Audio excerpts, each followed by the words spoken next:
Hi Taurus, welcome to your end of October 2018 love reading. I'm doing this for the first time because I started my November readings very early in October. And although I do them a month in advance, the immediacy seems to be something that people enjoy of what is happening right now. So this has been an interesting experiment. So I'm going to be kind of like crunching the numbers, you know, in terms of how people respond to these videos to see like what the the future course of action should be. So I just wanted to let you know. And this is the Wild Unknown Tarot deck, which is a really interesting deck. It's got a lot, you know, it's got pen and ink drawings, and some of, you know, if you look at it from a distance, you might see that they have this like black and white tendency, but it's really, there's cards with some color, and they're just exquisite, okay? I mean, they really are. I usually don't connect with many decks, but this one I really did. So I hope that you have enjoyed it when I have used it, because I sure have. Okay, so the state of your love life right now is represented by the Wheel of Fortune, which, oh wow, that's a good card, isn't it? And, you know, it's funny because this card is connected to Jupiter, and I was, like, thinking astrologically because, you know, to me, you know, I'm first and foremost an astrologer. And I was thinking, okay, Jupiter. What's happening with Jupiter right now? Jupiter is in Scorpio. Scorpio is the opposite sign of Taurus. So the opposite house is the 7th house of relationships. So just looking at it from that angle, and the fact that we're getting... I was going to say getting close to crunch time when we're changing signs into Sagittarius, the power of Jupiter becomes greater, because that last degree, that 29th degree, that contains all of the wisdom of this transit and all of the lessons learned. So this is a great time to benefit from this 13-month transit, and it might be coming to some kind of crescendo in your love life. But this is for your love relationships, and I mean your committed partner relationships, not just like a casual dating situation, unless, you know, somebody pops a question or something, and that certainly could be what's happening. And so we look at the card that is the Foundation card. This is in reverse. I'll do it right, because, you know, you can't even see what's going on here. This is the 3 of Pentacles in reverse. And this tells me, you know, this is the card of, you know, sometimes co-workers, and it's almost like turning your back on an affair with a co-worker to work on your marriage. Or if you are in a marriage with somebody, with a partner who has done that with his or her coworker. And it's like, and, you know, please do not, you know, use this opportunity to say, oh, that's not even happening to me, so I'm gonna click, you know, dislike. That was the first thing that popped into my head, so that's why I'm bringing it up. The number 3 in a love reading to me could be a situation of like a third party, but this is in the reversed position, so it's like kind of like turning your back on that, and that helps your marriage, because you know, what are the statistics now? 50% of all marriages at least end in divorce. The ones that actually are marriages, and I don't know about live-in situations, but you know, they're basically the same. And so I'm sure, like, infidelity is a big reason for this, especially when the morals are not, it's not like this big scandal anymore. So with people, with both men and women working with long hours. These things do happen whether we like them or not. So this is not outlandish for me to mention this. It can be like, maybe this is a past partner that you've had that was an earth sign that was really not healthy for you, even though you yourself, Taurus, are an earth sign as well. That doesn't mean you're going to get along with every earth sign. So maybe this was a fellow Taurus or a Virgo or Capricorn. And we'll just keep going and seeing what this says. What crosses you is the Ten of Wands. I've been getting this card for the love readings. And this is a card in love readings that I associate with trying to make something work, like a relationship, when you're the only one putting the effort in. Taking too much responsibility for a relationship, or maybe for another person's life. If you are married, perhaps you were, and your partner was doing something wrong, and you were blaming yourself for it, and you thought, well, maybe I'm not attractive enough. Maybe it's this, maybe it's that, and trying to, get Botox or something like that, so that you would seem desirable, and not realizing that, no, this is somebody else's moral failing, or just their own insecurity. It's their insecurity that makes them do something like cheat.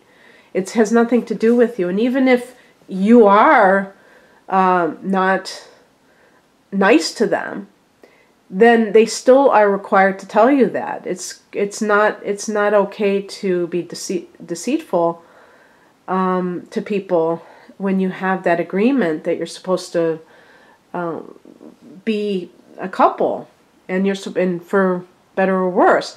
Now,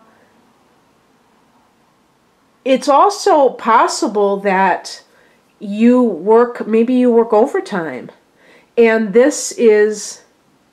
it's like saying you haven't solved this problem yet, because even though your marriage is getting back on track, you have to keep it going. You have to invest time.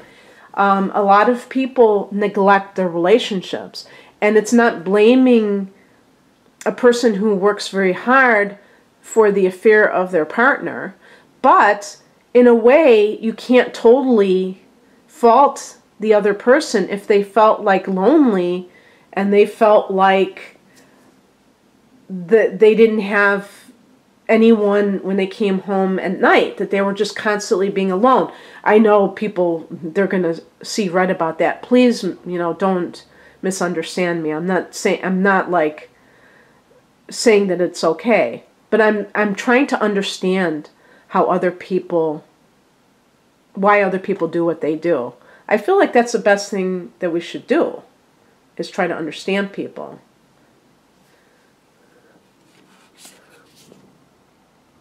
The higher message is the Hierophant in reverse. Very interesting, because the Hierophant connects with your card.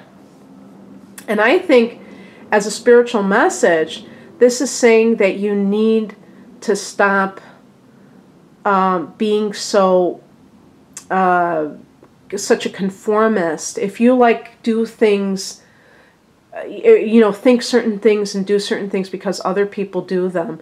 And this can go for relationships as well, is that you think that you have to act in a certain way. You have to get rid of that. Actually, when Uranus goes back in your sign, and well, it's funny, because Uranus is retrograding, and I'm recording this on the full moon, and I think it's at 0 degrees of Taurus. So I think through the rest of this month, it's going to be at that 0 degree mark. But it is going to go back into Aries. But when it goes back into Taurus full-time in March of 2019, you're going to have experiences that totally are, they could be kind of unusual. And it will force you to think outside the box and to stop being too much of a conformist. Taurus tends to be kind of a conservative, okay? sign, and part of the reason is that you're a fixed sign. So you kind of don't necessarily like change, whether it's change in society, change in the way you dress, your style, or what have you. And so you might be the kind of person to be very stubborn about changing when the rest of the world is changing. I'm kind of laughing because I have Taurus rising, and I'm just celebrating at the end of October the first year having a smartphone. I didn't want one, and I was so mad when they were like, when landlines were like being, when they were trying to discourage landlines, and when they got rid of phone booths. Oh God, that really makes me sound stubborn. But I was like furious when they got rid of phone booths. I like phone booths, but but that's the thing, and there's some reason why. So being a stick in the mud about something, and maybe it's just like in your relationship. Maybe you need to spice it up a little bit. Maybe you get into a rut too easily, and you just are like a couch potato. Again, I'm talking about myself sometimes. I like to walk around, but I love, relaxing too. I have no problem relaxing. So the thing is about injecting new experiences into your life, not just sticking to the same old, and that can help if you're trying to resurrect a marriage that has gone through a lot of challenges. And maybe a new way to look. Maybe you have, maybe you need to spice up your look a little bit. Maybe it's a little bit stale. And you have the Wheel of Fortune here. So it's like you have Lady Luck on your side. So that's more of the spiritual advice. And the kind of the more mundane advice is the Nine of Pentacles, or is this Nine of Pentacles? I gotta look at this one. It's upside down. A Nine of Pentacles in reverse. So that is interesting because it's funny that I'm getting these reversed cards. I don't usually get so many in one reading. So this, I would say, just on its face, be less materialistic, okay? And this has to, if you're single and you're looking for a partner, don't make that the overriding concern, because you could end up with somebody where they are very into your looks and you're like into their money, and that's not a good relationship. I was getting distracted because I was thinking about a comment I made on a video that I was reading, and the person was lamenting how women are so materialistic, and he was a good guy, and wah and everything like that. And I said, that all women are not materialistic. I'm not materialistic. And I said, I bet you that you are too taken by a woman's looks, and then you just like forget that she's, a gold digger. And he was like, he was defending it. He was like saying, there's studies that show that men are very, looks are very important to men and all this stuff. And it's like, so he was basically admitting that he's like that. And it's like yeah, I mean, obviously looks play some role in attraction, but overemphasizing it, just like we need money.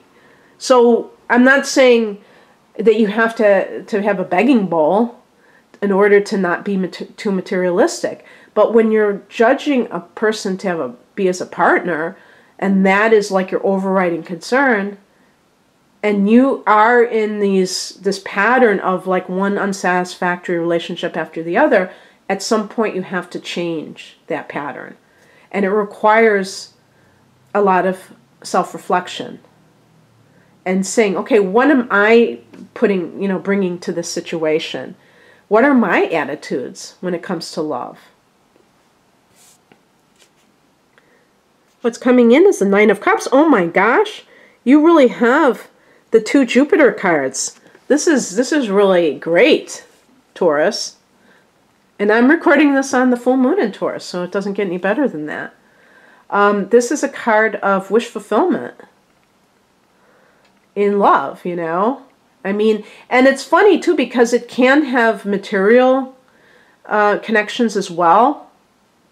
But because these are cups and because this is a love reading, you know, that can be something that is very satisfying for you on an emotional level. And that's the thing, you know, just like with the Nine of Pentacles in reverse. I mean, the lack of satisfaction that comes from the emptiness, that comes from overemphasis of the material, and the complete fulfillment that comes from being treated with respect and being cherished. I mean, there's, you know, you can't substitute that. There's no substitute for that. The outcome is the Judgment card. So getting back to a scenario with a, you know, a relationship. For some people, if you have been struggling in a relationship and you are, maybe you're trying to make it work, and if this card is indicating that some affair is still going on, and maybe in the reversed position, it's showing that it is really taking its toll on you, then the Judgment card obviously means that that is something that you're going to consider, that it's going to be a legal ending at some point. And remember too, with this full moon in Taurus, this is an end to something about you, you know, maybe at a core level. Maybe this is the time you really honor yourself, because whenever there's a full moon, it means the sun is in the opposite house. So right now, along with Jupiter, the sun is in that 7th house. The sun and Jupiter are very positive influences, though. So that can help you to feel a sense of maybe love from a partner who you thought didn't care for you. But in some cases, you know, the Judgment card is also a card of rebirth. So maybe this full moon is the beginning of that for you, this rebirth period. And even if you're single and you're watching this, you may feel like something is dawning on you with the full moon in your sign. It's like maybe a light bulb is going off and you're saying, I need to be more about me, not in a selfish way, but I lose myself in relationships and I don't want to do that anymore. And it can be just like that. You know, I don't think that it takes that long to understand something and to heal from it. If you really absorb it, if you absorb the insight, I think it's instantaneous. There's a term, I guess it's in Buddhism, called Satori. I think it's Zen Buddhism. It's like that instant enlightenment where you just like, oh, the aha moment. And yeah, and then it's like, that's it. Once you know that, you don't have to go back because you're not in darkness anymore. You totally get it. Okay, that's what I have for you, Taurus. And if you'd like a personalized love reading, the link is below. And have a great rest of October. Bye.